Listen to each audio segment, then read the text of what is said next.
As I'm sure you're all aware, deep learning and AI have had a major impact on technology over the past several years. One of the most impacted areas is computer vision, and today I'd like to talk about the power of deep learning to solve some vision tasks. In particular, I'm going to talk about 3 common vision tasks that can be effectively solved with deep learning. Image classification answers questions about a whole image. Object detection is all about locating different objects of interest within an image.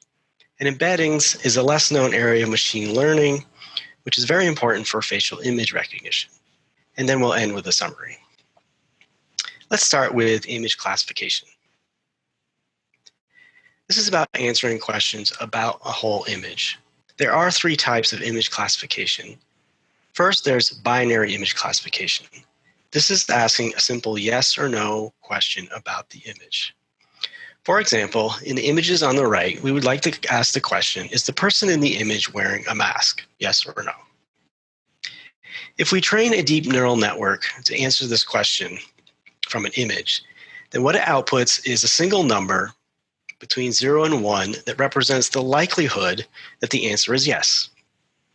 So for the image on the left, which is a positive example, we expect a number closer to 1, whereas in the image on the right, which is a negative example, we expect a number closer to 0. Second type of image classification is called multi-class classification. Here, we would like to classify each image into one of a fixed set of categories or classes. An image can only belong to one class, so the classes are mutually exclusive.